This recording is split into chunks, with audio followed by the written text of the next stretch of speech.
Hello, everybody, and welcome to this parallel session at the ALT conference. Welcome.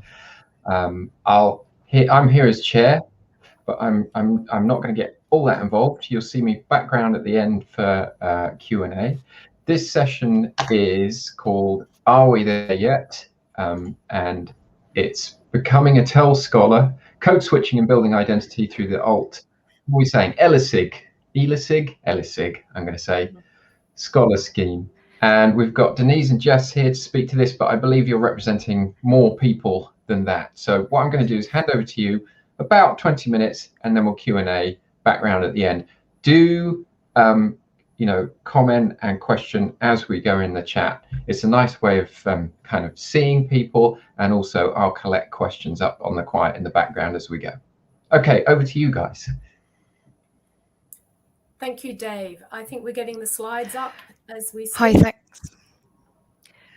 There's just apologies, there's been a little technical issue from my end with the slides, but we'll be sharing them very shortly, but we can start without them. Sorry about that. Okay. Denise, do you want to just start? And yeah, I'm happy to do that. Yeah. They're appearing.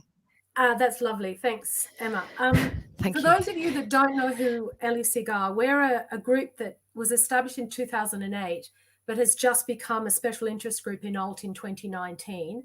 And it's around evaluating learners' experience of e-learning and technology-enhanced learning. We've been, today we're going to talk a little bit about a scholar scheme that we're piloting at the moment. And the title, Are We There Yet?, is a prominent, that sort of prodding around in becoming a TEL scholar. Do you ever arrive there? And if you're on the journey, some of you may want to contact us outside this session if you think you're there or at least on the way. So please add to the chat any details if you would like to talk to us outside this session. As you can see on the slide, there's a number of us who have got two hats in this scholar scheme. We're both advisors to scholars, as well as conducting some research around the experience of being on a scholar program. And I'm going to talk a little bit about why we're doing that. So next slide, Jess or Emma. And why? Now, we have really looked at this sort of thing around what is the learning technology profession? And, it's got a lot of highly capable and motivated people. Some of us have come from a sort of learning technologist or educational design background. However, when you're moving into research and conducting research or wanting to become a scholar, you can hit a lot of bumps. Some of that is maybe contextual to do with your institution, but it also can be things to do with professional identity and, in a sense, being an expert in one thing and then becoming a novice researcher. One of the things that we've done in doing this research project around the scholar scheme is we've looked at that the TEL research field is quite interdisciplinary, it's quite interprofessional. There is good things about that, but also negative. It's quite fragmented, which can be problematic, and trying to strive to become more scholarly can become quite a challenge. And this is one of the reasons why we wanted to sort of have a pilot and investigate the pilot as we were doing it. And next slide, thank you. I wanted to just talk a couple of minutes around what the scholar scheme is and what the purpose of it. The aim was for both us as advisors as well as for the scholars is to gain new skills, develop and enhance existing skills and knowledge, develop viable career goals, hopefully disseminate findings. So it was a professional learning opportunity. And also for those of us that are quite experienced in being in this field, we really wanted to support others who are on a professional learning. And of course, there is things around networking and building up shared understanding. And the slides, hopefully that slide sort of mirrors some of our thinking around that. But there is definitely the thing about sharing, giving back, trying to find some consensus about some of the concepts that we're involved in. And that's what we wanted to do.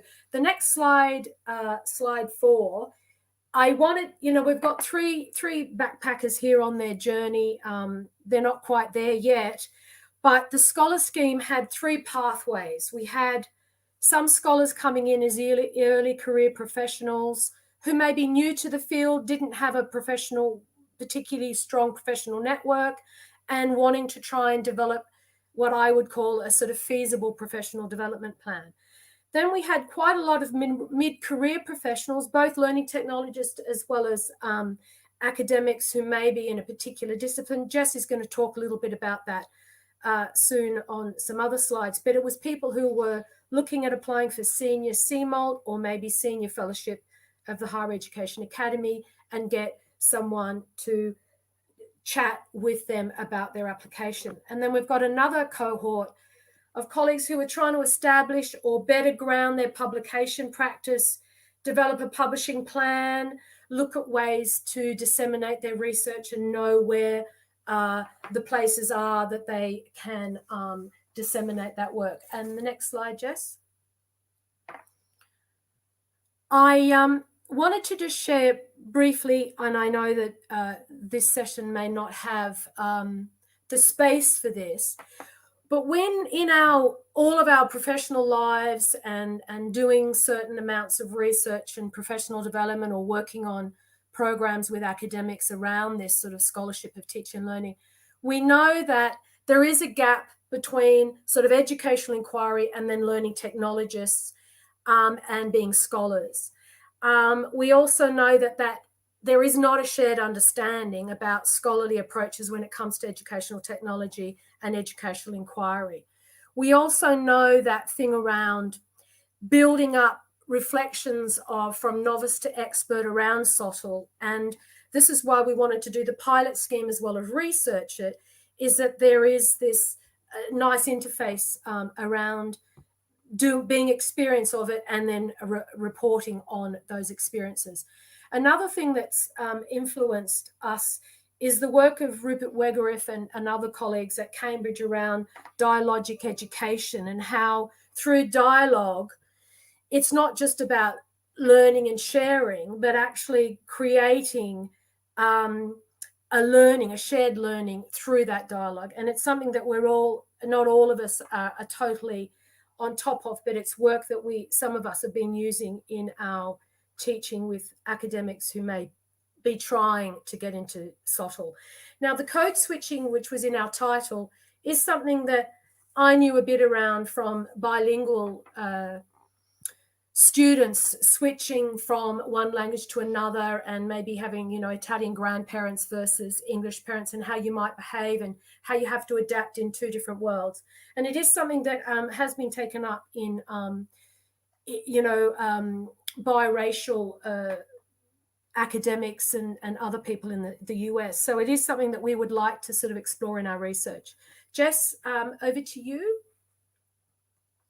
Okay, so next slide, please. So where are we at? What's happened with the Scholar Scheme? It was set up earlier this year, and in the spring we put a call out for people to show an interest in whether they want to be involved. We had a good response from the community, and we had 50 people commit to the scheme. There was a fluke, by sheer fluke, an equal split between scholars and advisors, those that were wanting to be advisors, those that wanted to learn from those advisors. And as Denise alluded to, we have had a real diversity in the different colleagues who have signed up, who've come along, and it's really created some really rich, interesting conversations. So we've had learning technologists, we've had academic staff who are new to the area of SOTL and are dabbling into this space, and professional service staff too, colleagues in both the public and private sectors. So a real diverse mix. And I'll talk a bit about what we're doing. The 50 that signed up, unfortunately, because of time and the challenge that we are in at the moment, this mad world, not everyone has been able to see it through. So I think we're around 36 or so now. But again, the commitment and the people want to commit. The best will in the world is not always possible.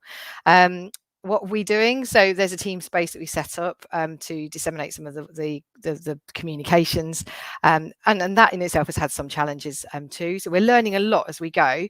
We kickstarted it with a Scholar Scheme introduction meeting where we got the group together, and we went into different breakout rooms depending on our area of interest. So that we had colleagues who wanted to explore scholarship of teaching and learning within their professional recognition applications, but also then we had colleagues who are new to the area of research, wanted to develop their research methodologies more, and those that were about to publish but wanted to know exactly how do we publish, where do we go. So it was a real diverse mix of different needs, and we split them up into interest groups in that space and had some really interesting conversations. And really I accidentally found that the group meetings were a really good, valuable source of conversation, inspiration and motivation.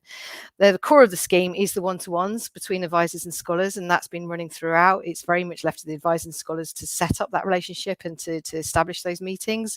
We ask colleagues to commit to so many meetings, I think it's about 4, and work together in organising those.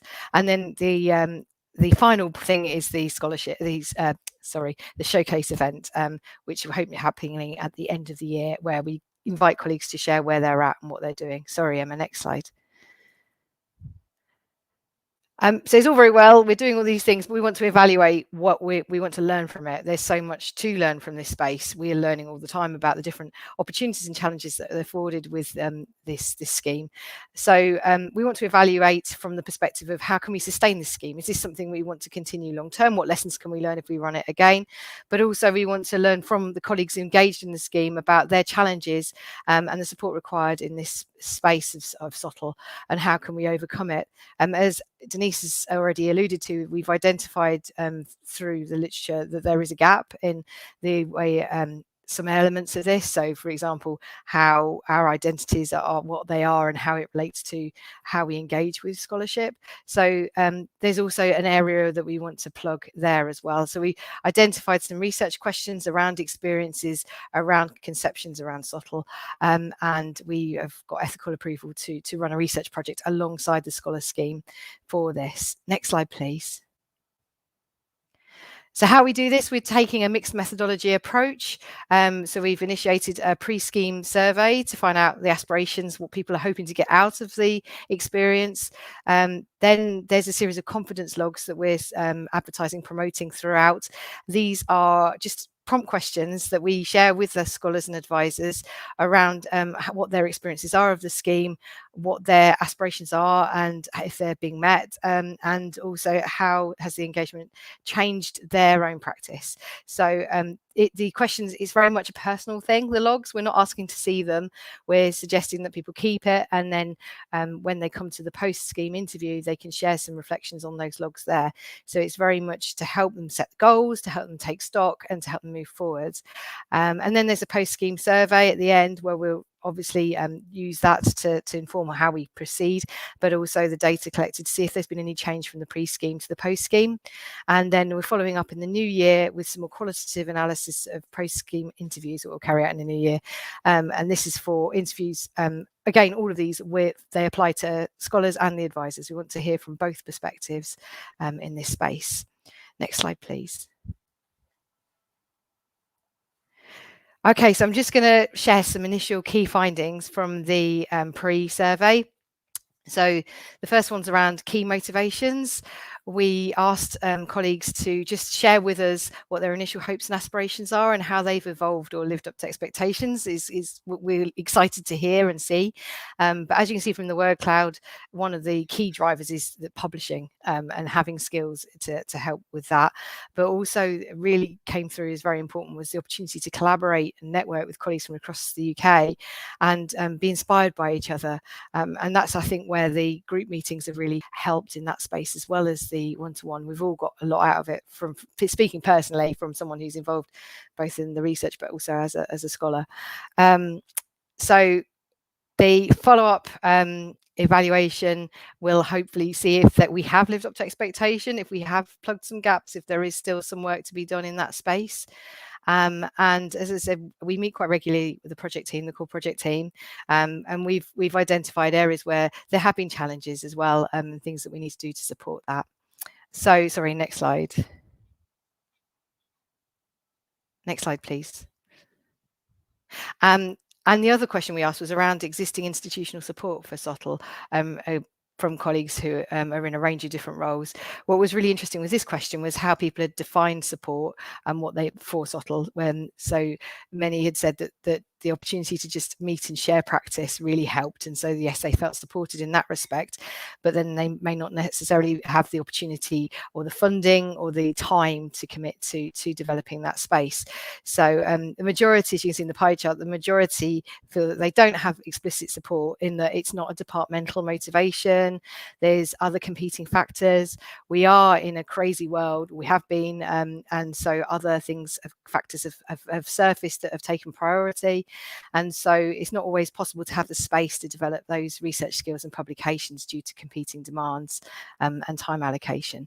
So there is still more work to do to help with this, and that's where we come in, but we're still learning, and it'll be interesting to see how we can help support colleagues further. Next slide, please. So where to next? We've got a group scholar meeting again in October, so we're continuing with the group theme. Obviously, one-to-ones will continue to take place to the end of the year. We've extended it because of the situation that we're in and from demand from colleagues in the community, in the Scholar Scheme community, that they'd like it to continue.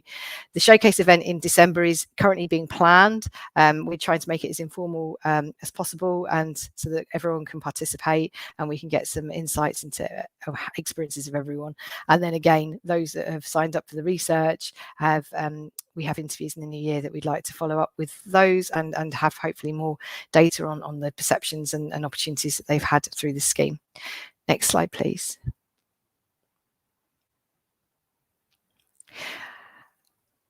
Okay, we have got a Padlet,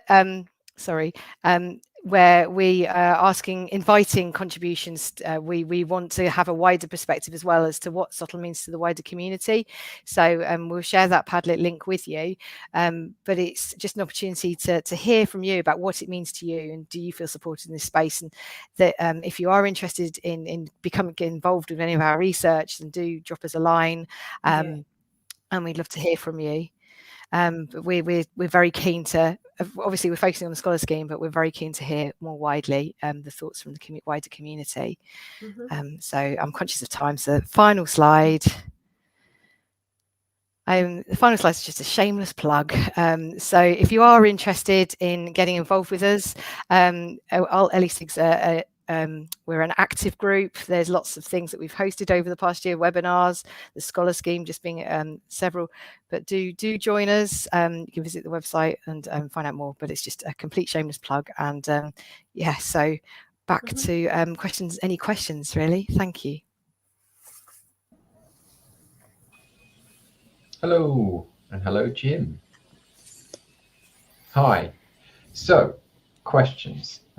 We've got some people, we've got some comments and stuff floating around there. I think one of the things that I wanted to ask just to get started is what the extent to which, okay, let me start from the beginning, is about like career progression and reward and recognition, and how that relates to this, because obviously people have very broad remits. As you say, the kind of code switching, which means there's a limited amount of time for each of those identities. And how do you see that relating to career progression, reward and recognition, and you know, in what ways institutions may or may not be responding to that? Anyway, I'll answer a little bit. Look, I think that's really complex depending on where you are, what your remit is, what institution you're at, and what your institution is doing in regards to recognition and promotion and things like that. So I think what I think we would like to do is maybe after the experience, it might be further research, but it is it's a really hard question, Dave. And I think a lot of people have sort of on their own bat kind of undone the puzzle and are on their way, and some have succeeded. But I don't think we can say categorically anything. Jess or Jim, have you got anything you want to say in regards to that? I've been involved in ELESIG for for a number of years, and it's always been a frustration that the early years researchers or people that are just trying to develop their skills don't have a network to rely on in their own institutions. And I think this was core to my interest in working with Denise on this scholar scheme, is to build up that capacity for people to network more. And if it's one thing that I've learned from my own practice in research, is you need allies, you need people out there to tell you, just to keep you going, really. Yeah, and in terms of the code switching and the identities, I know Peter's in the room watching, however we put it, somewhere, Peter Bryant. We did a little bit of work, well, he did most of it, I'll be honest, with Don Langloss a few years ago, about a kind of fragility of identity, because actually if you have multiple identities, then sometimes you don't feel like you necessarily fit in properly anywhere. Is that something that you've seen in the people you've been talking to?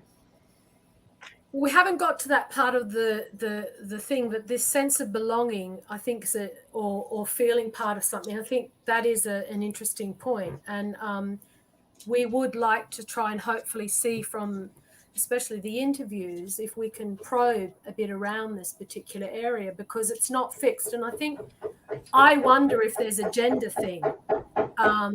Sometimes when you're a full-time worker and a mother and looking after elderly parents, you have to code switch all the time, from ringing the school to a formal meeting to that. And I think lockdown and the pandemic has sort of proved how superhuman a lot of women who, so maybe that there might be, I'd like to know if there was a gender thing, but also I think it's around your institution and how you might be perceived by colleagues, and how you might have to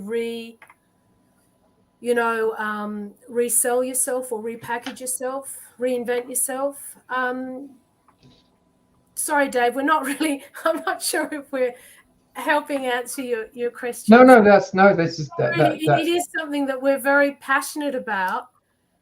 And there is lots of gaps in the literature about this, in this specific space around learning technology and scholarship. And I think it could be around practice and practical versus theory, and how that, the hierarchy of that even is challenging, so there's obviously this box that we're going through and looking at the different things in the box. But, and I know from my institution that the relationship between theory and practice and how they inform each other is really complex, and actually making sure that they inform each other. There's comments in the chat talking about this one from saying third space professional syndrome and imposter syndrome and all of those kind of things. So I think I just perhaps I'm speaking from what I know of my team in the area, that I think that there's that aspect to it as well, that it's easy to feel like, well, you use the term belonging. In terms of encouraging people or giving them the confidence to start taking a more scholarly route to institutional research, to what extent, this is a question for me really, because it's one thing to do the institutional research, it's another thing to have your institution respond to the research. To what extent has that come up through the work? Because I think that in a way, for me, they're two different art forms. There's doing the research, and then there's producing outputs and operating in such a way that you encourage your institution to respond. That's an interesting question, and I think it varies on the institution. And I think if there is a rigorous approach to something that's large scale, and there are some institutions where those things have existed, where there's a group of people who may be learning technologists as well as other academics working on things that might come to publication. I think it might be knowing about the different channels of how that gets communicated and how your institution values that. But just this thing about belonging, it's kind of like you have to invite yourself to the party or gate crash the party. I mean, I'm sorry, but, I've got teenage daughters, and they just, you know, it's like, well, you can't wait for permission to be invited. You actually have to gate crash.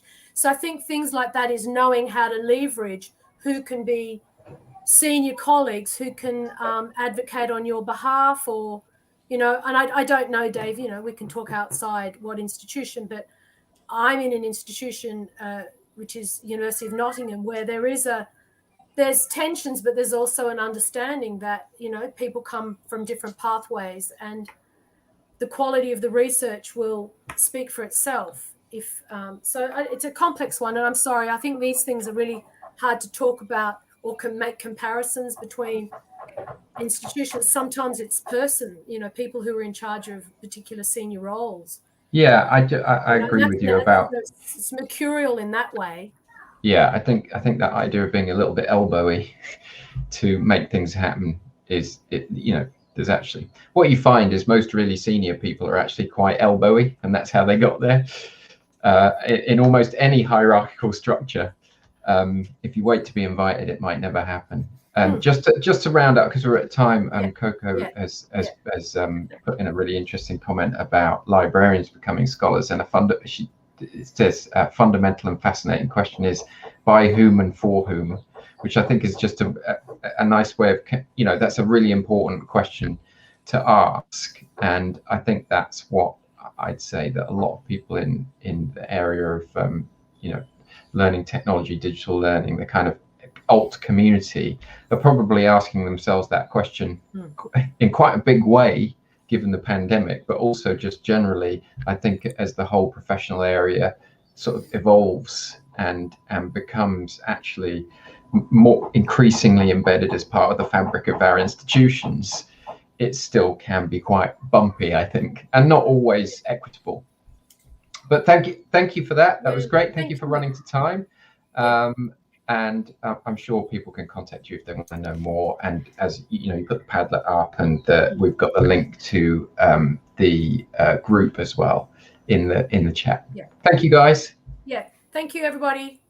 Cheers. Thank Bye. you. Thank you. Bye.